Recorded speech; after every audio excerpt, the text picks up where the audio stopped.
There's also check this out. There's also canned options that I haven't done yet. A good reminder of. Oh, fuck yeah, baby. Okay. That's your music? No, this is whatever Zoom came with. Jeez, Zoom. Yeah. Put in the hours. Welcome to the show. Right. Yo, this is great. Although I feel like it's gonna be a finance show. I know. This, like they did like a bunch of late night canned stuff. Like check this out. That's solid. Ooh. Hey guys, and then we're one more. here at Open Gallery. I know. My dad jokes are just like, dude, that was a good. You're all crying. Good tears. That was cute. Woo, make them cry.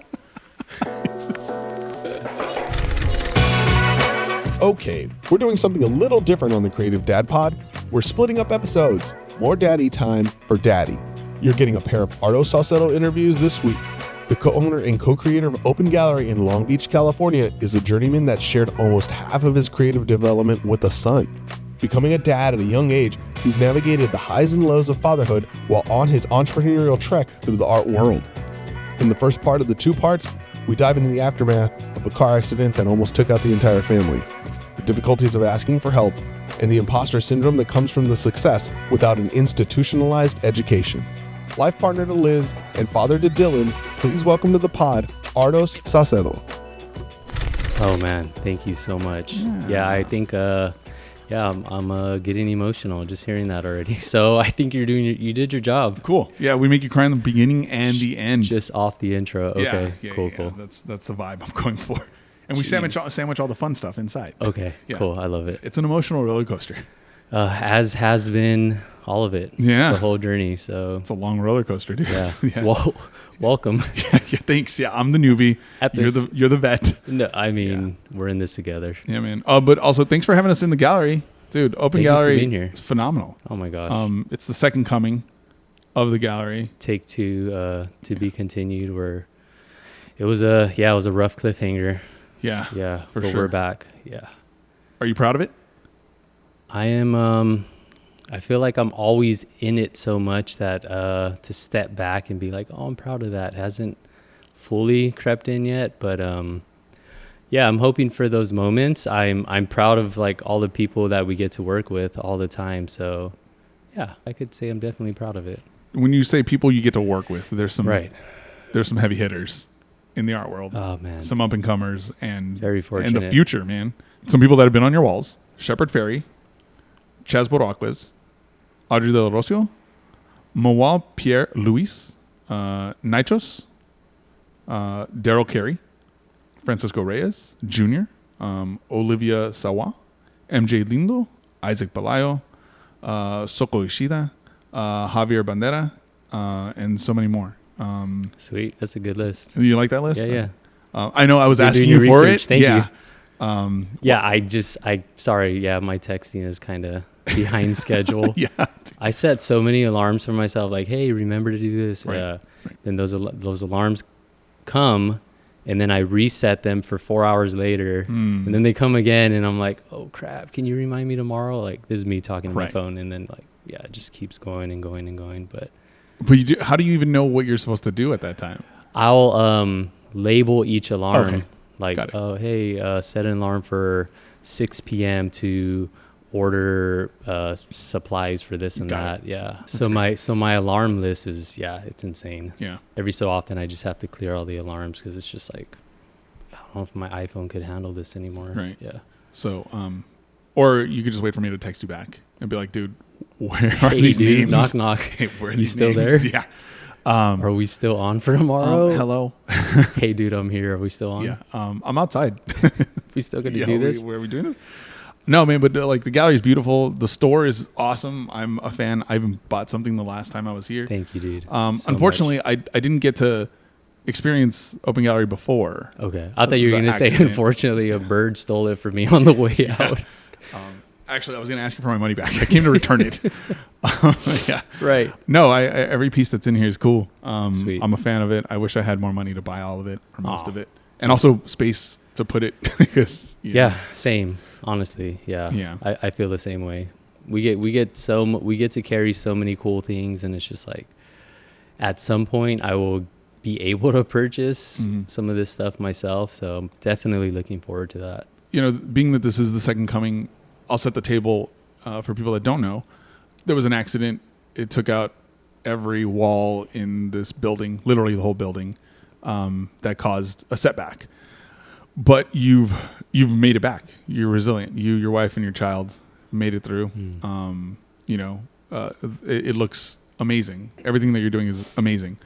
But like in that, there was something where it's very odd for us being like Chicano Mexican dads, but you had help from unlikely resources. Yeah. That you weren't thinking.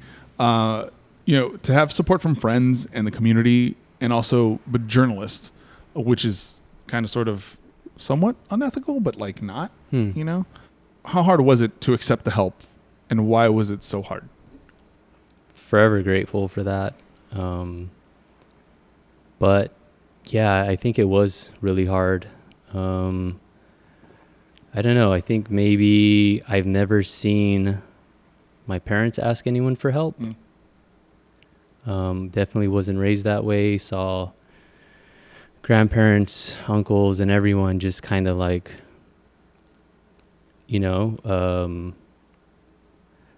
grinding it out till their deathbeds, and don't ask for help. Right. That's not a thing we do. Right.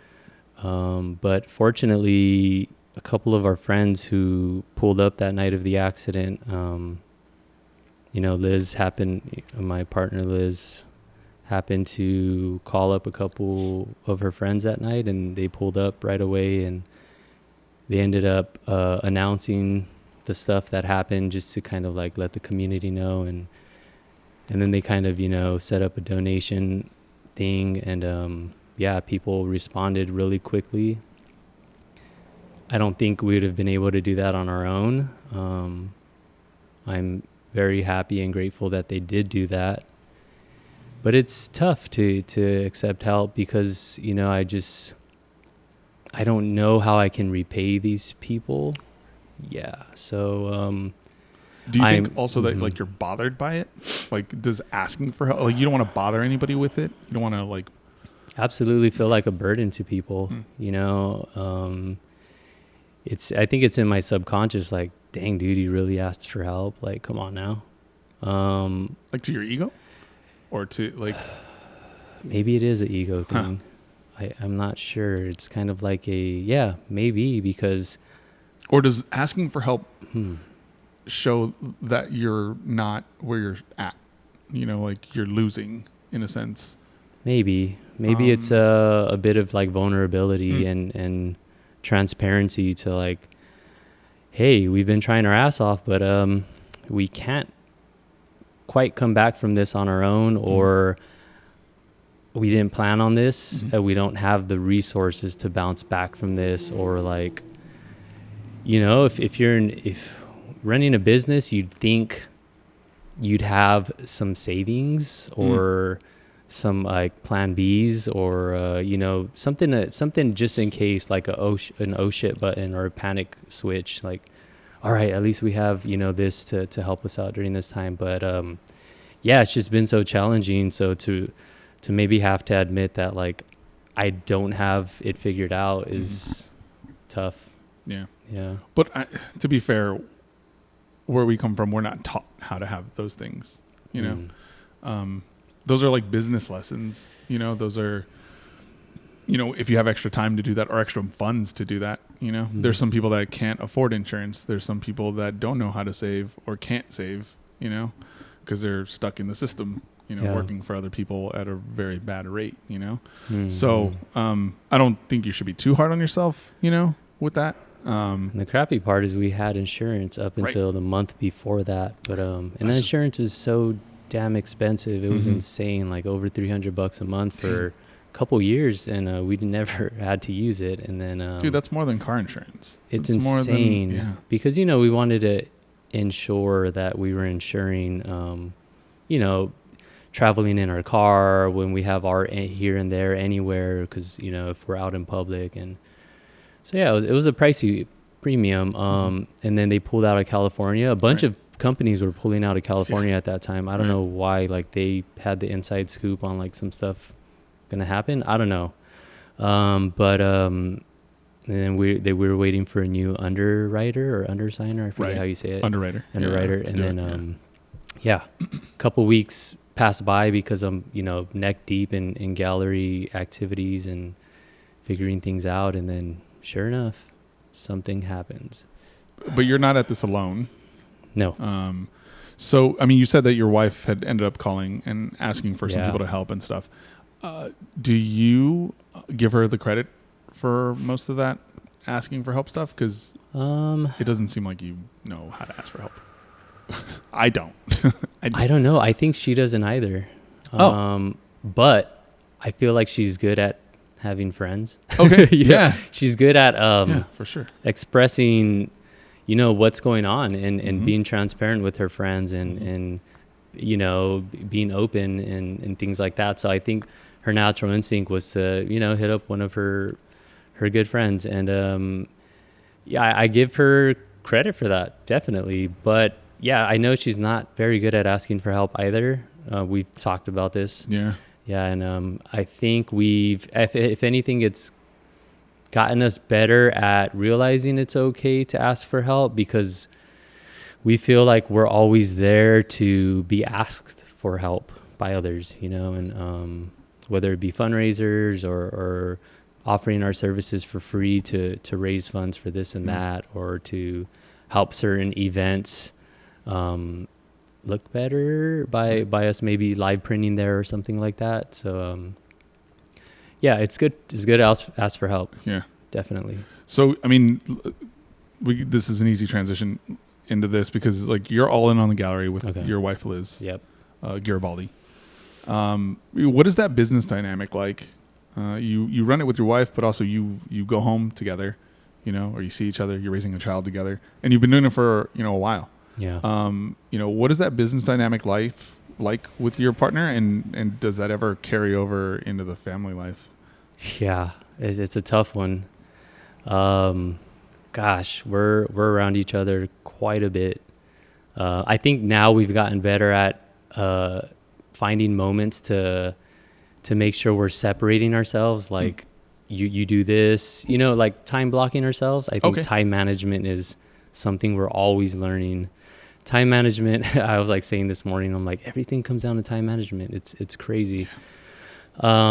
So being with each other so much is tough. Yeah, because everything from figuring it out at the beginning, screen printing together, to chatting about how do we make a business successful, to having our own ideas of how things should go, and then kind of like maybe butting heads about what we think is correct, and just executing on ideas, taking the show on the road together, and then wondering who's going to do what with our son.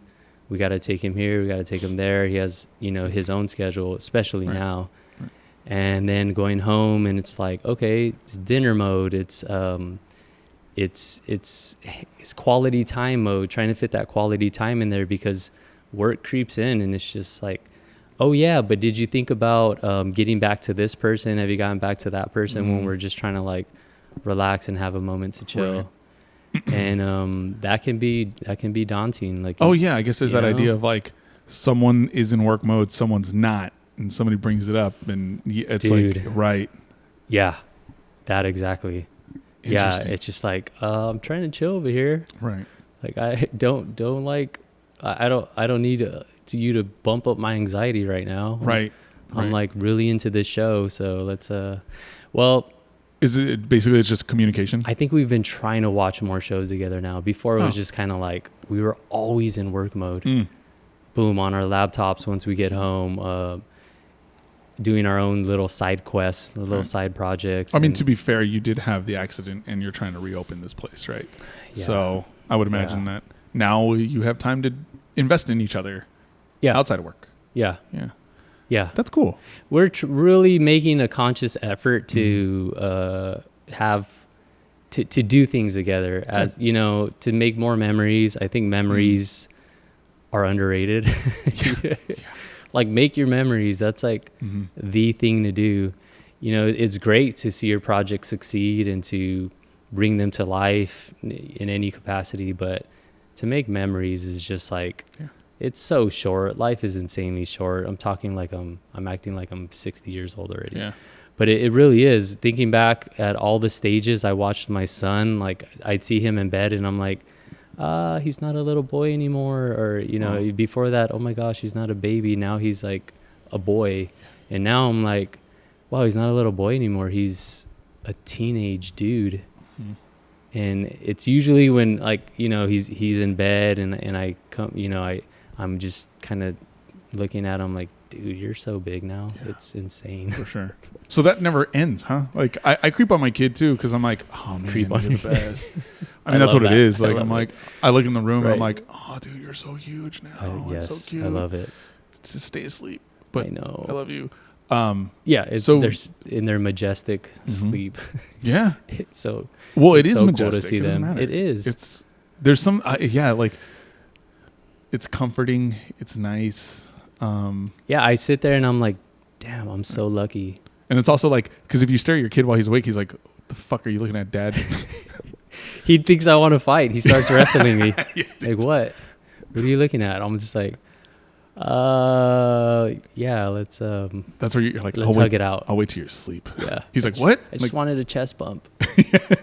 Yeah. Just like, oh, so that never goes away. That's awesome. No, it's cool. it's beautiful. And like, gosh, yeah, I hate to be a downer, but you know, there was that point where, you know, I stemming off when we just talked about the accident briefly, like,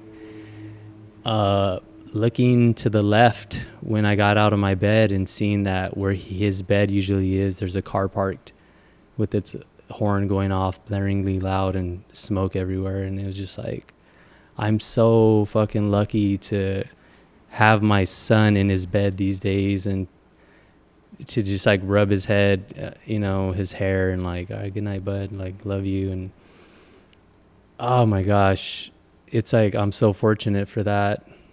Like I'll never take that for granted. And it's a reminder every day. Like it's not a given. Nothing in this life is a given. And it's just those moments with our family and there's moments with our friends, again, memories, like those are not certain. And, you know, even thinking about my family, like a little bit of extended family, although we've always been close, just like some of them were gone way too soon.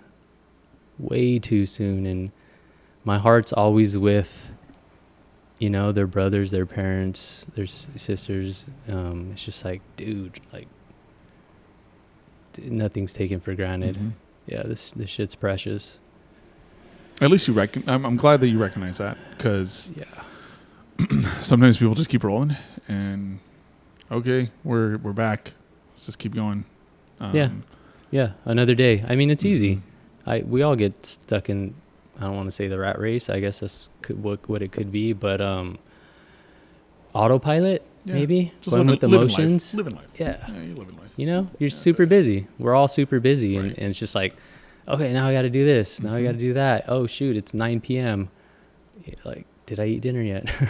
Yeah. Like, I'm working so hard. Oh God, it sucks. But I mean, I think the fruits of your labor are obvious, and you share it with people. I think it's cool. You open your doors. People are invited here to Open Gallery. Oh, thank you. You even have tenants that are artists. You've created space that house creativity, and that's cool, man. Like, you share it, and it's beautiful. But it's definitely a gallery that doesn't play around, because there's I mean, the support and the people that are willing to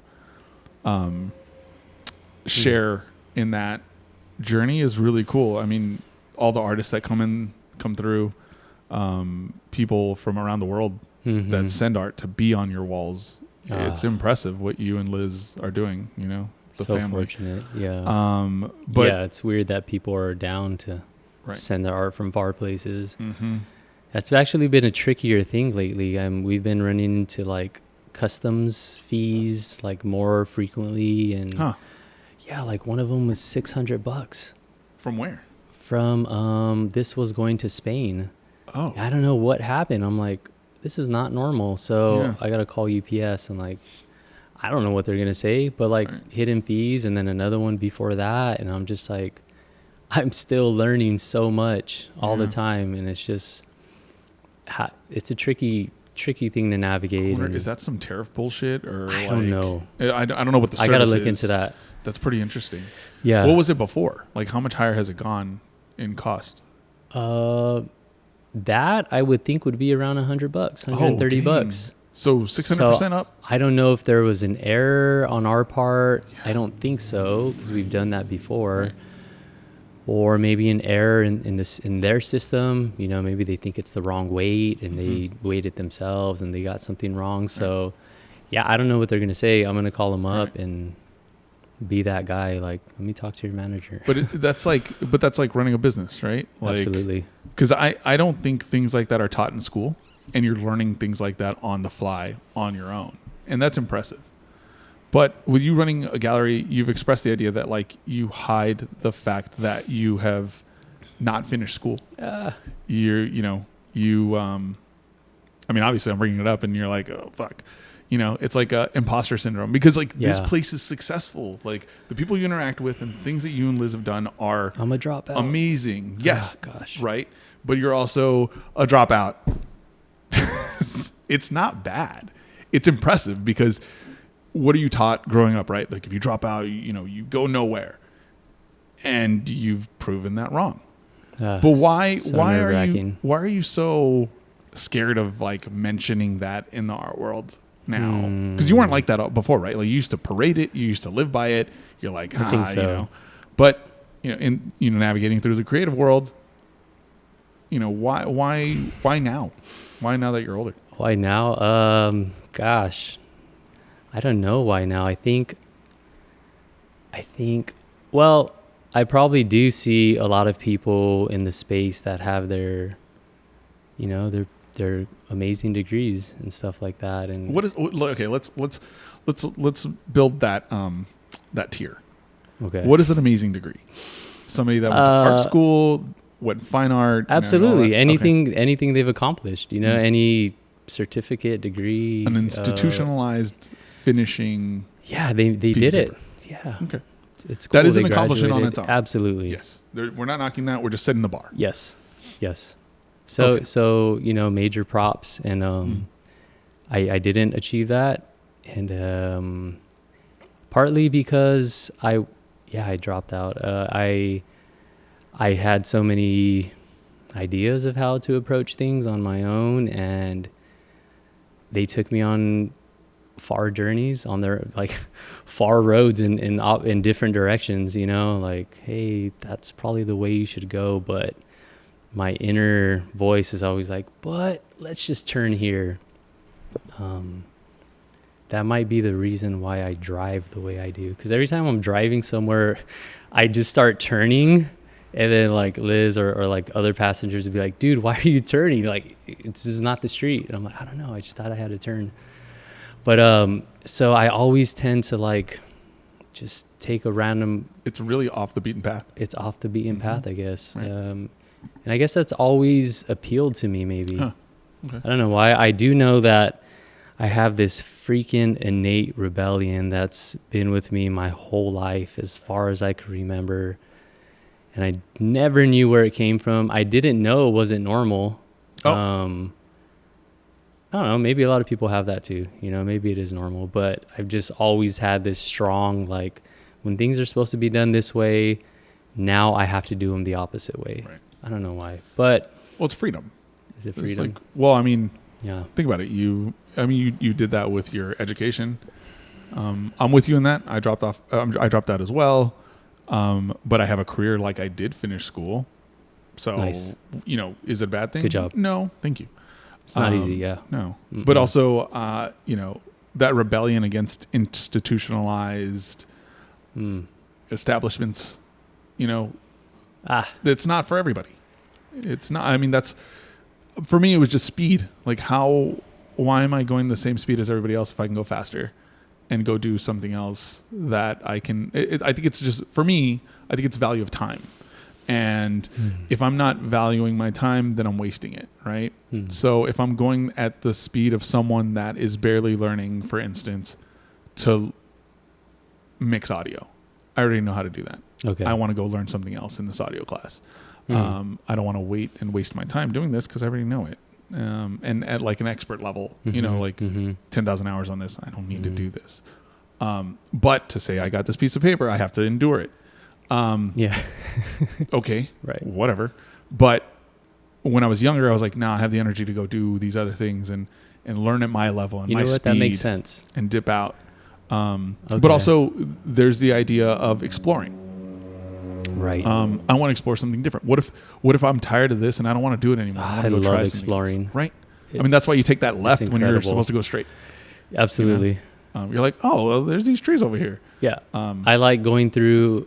Or you- I or like you going have- off main streets and taking through the blocks. Or you have undiagnosed ADHD. One of those. Gosh. Yeah. You know.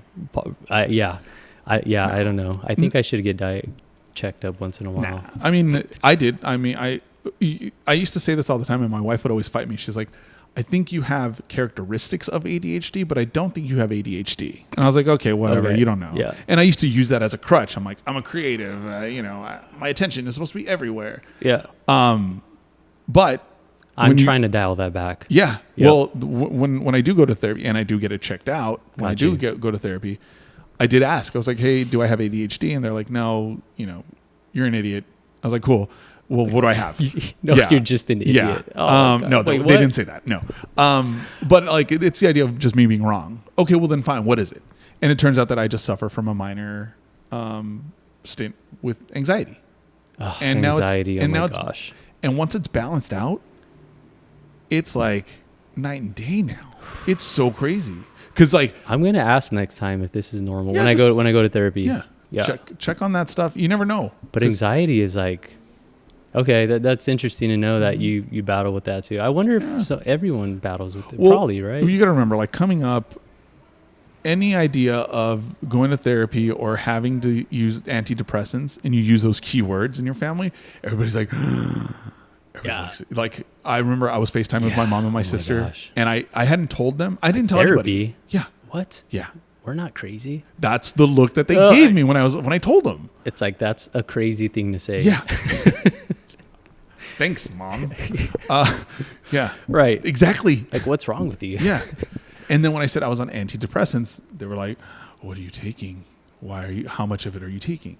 Well, with that, I realized that I was scared of medicine like that because it's like the feedback. Like, what are they gonna say? I think there's the idea of like, there's that stigma with like pharmaceutical companies using you and your habits and getting you addicted to make money off of you. Yeah. And I'm scared of that. Okay. And then there's the idea of like dependency. Because I've been me for 40 years without this medication. Am I changing who I am? Because I'm pretty happy with who I am. Yeah, I'm happy with who you are also. Thanks, man. I appreciate it. I think I could use a little work, but we all could. Yeah. Yeah.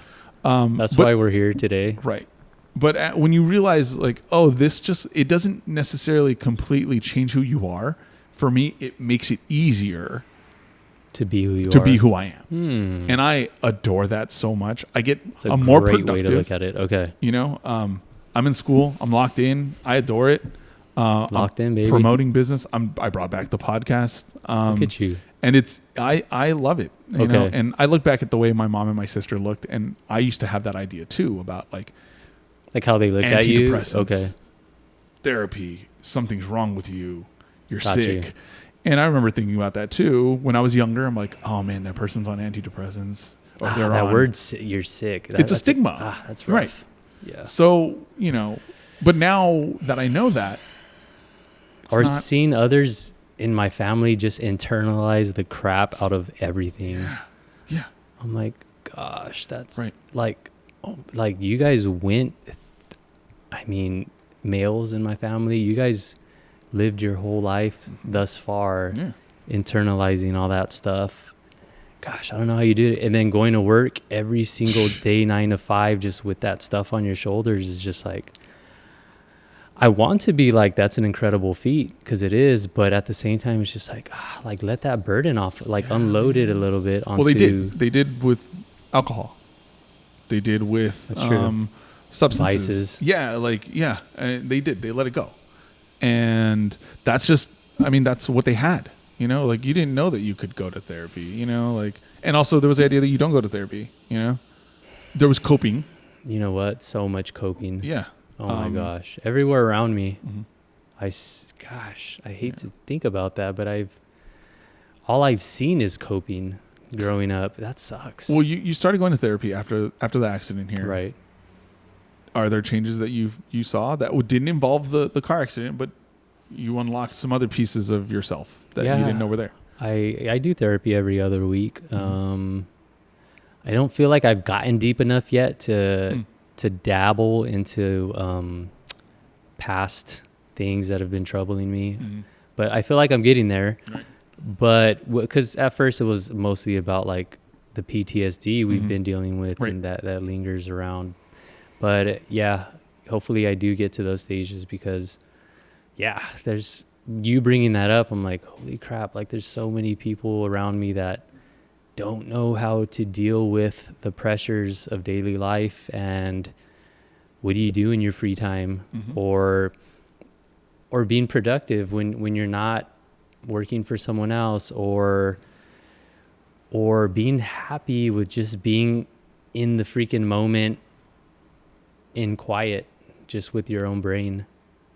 Like, I think maybe I see people trying to run from that. I know I used to try to run from that, which is now why I mention to my kid a lot. He probably gets annoyed sometimes, but I'm just like, hey dude, you're becoming a teenager now. We really got to work on, I don't say that part.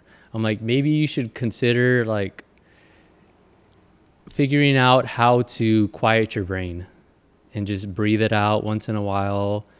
Don't think about anything, because he has creative projects, and I know he's always thinking about his creative projects. And I'm like, just learn how to like control your brain, not let it control you. Like, don't let it just run off with a billion thoughts. Just sit there and just let it be quiet for a while, because if not being able to quiet the mind is, it can be a dangerous thing, because then you start looking for vices and stuff like that.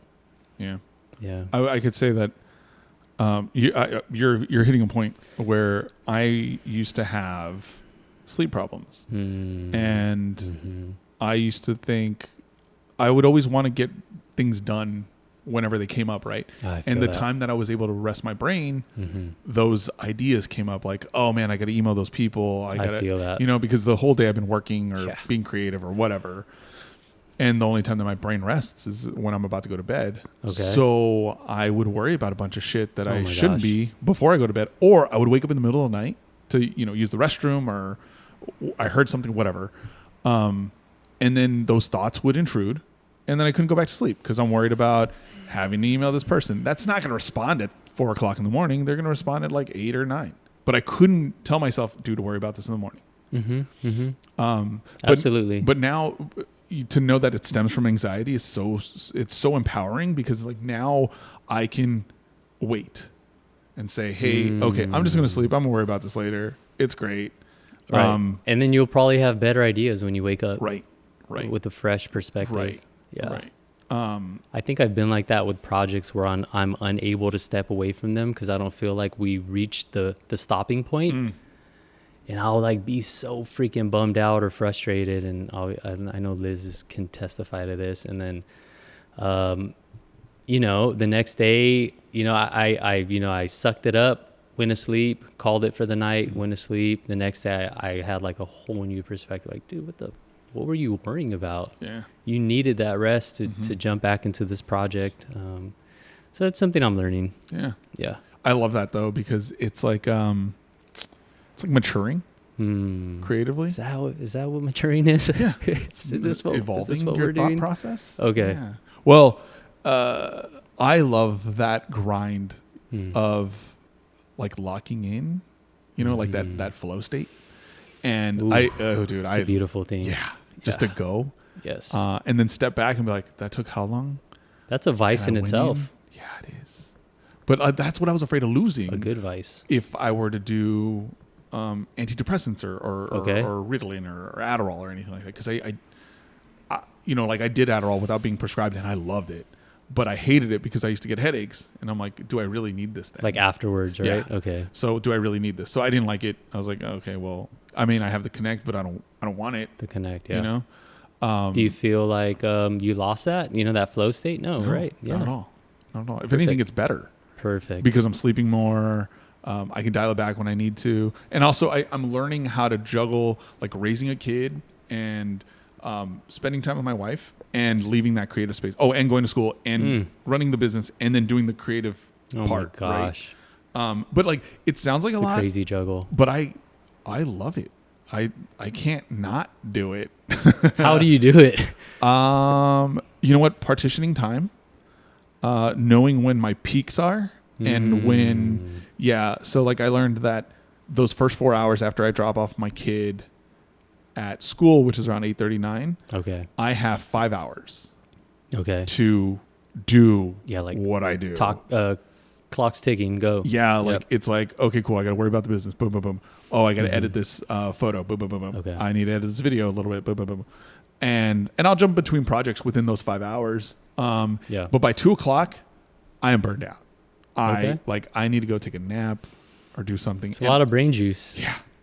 Yeah. Especially to go that hard. And, yes. And I'm lucky enough to have developed my business where I work at home. Sweet. So it's like I go to the kitchen, get some food, come back, watch a YouTube video on something that I need to learn or a perspective and that I need. That is tough to be able to do that at home. Yeah. Like that's a skill because you could easily branch off into like, hey, let me clean this up real quick or start messing with my cats or something. Well, that's the way I used to be before I went to therapy was like, and that's why it pissed me off so much. And I would be angry because I was so mad at the idea that I couldn't concentrate the way I needed to. Gosh. Clothes need to be folded. I'm like walking out the door and I see those clothes and I'm like, I'm not fucking leaving. I'm going to fold these fucking clothes. Cool. Out of my life. Boom. And then I'm like halfway out the door and I'm like, oh, fuck, I need my water bottle. Shit. So I go back, get my water bottle, and then I can leave. And I'm like, wait, my wallet. Yeah. Something stupid. Right. And that's the thing. Like I would be in a bad mood because I hated it and I didn't know why I was like that. But then it would stem out into family. It would stem out into work. And I'm like, fuck, I'm not supposed to be frustrated in these parts. And these people aren't supposed to be being like they shouldn't be getting the brunt of this. It's bad for business. It's bad for family. What the fuck is wrong with me? And finally you realize what it is. And it's like a turning point. I'm happy about it. That's cool. That's so great to hear. I'm sitting here with you and I love it because it's like, dude, thank you. Because it's, I love it. I feel like you're easy to lock in with. Oh. Because you'll stay on topic or remind me of what the topic is because I am jumping around. But even like going back to what you mentioned about having your time, sectioned out. That's I learned that I'm actually. It's funny because in the mornings. I think I'm actually more productive than I used to originally. I used to just think I was a night person. No, I'm most creative at night. And I think I have different versions of creativity. So in the morning, I'm a more confident planner and executor. And at night, I just like to dabble and be more free with my creativity because I start doubting projects that I set in the morning when nighttime comes around. Right. I'm just like, that's probably not a good idea anymore. And it's just like this insecurity comes in. And maybe it's because I'm tired already, I want to go to sleep. But it's really interesting to hear about like locking in your time schedules. Also, I mean, I was at the mercy of someone else making my schedule, producers, institutions that I'm working for, whoever needs videos, I'm at their time, which is fine. And it was great. It's a cool part of my career. But but to be your own producer, your own boss, time manager, executor. It's fun. I mean, you do it. Yeah, like earlier I was like, dude, where's the gaffer? Like, get these cables under control. And then you're like, dude, I'm the same guy. One, you're talking shit about me. And two, no, I'm not fixing Where's that. the lighting guy? Yeah. I'm still right here. I'm right here, dude. Yeah. Sorry, I'm getting the camera ready. Focus. Yeah, I'm trying to block the sun. Yeah, whoops. I'm rearranging your gift shop also. Yeah, dude. I'm on a union break. I'm drinking coffee right now. I'm the foreman. It's deep. Make sure to check out part 2 with Artos Saucedo, where we talk about indulging on the sick art that comes through the open gallery doors, expensive business lessons / bad investments, and the second chance at creative freedom. Like, subscribe, and follow. We are at The Creative Dad Pod on Facebook, Instagram, TikTok, and YouTube. Thank you so much for spending your time with us. I'm your host, Adrian Huerta, and you're listening to The Creative Dad Pod, a podcast of Cali Bear LLC.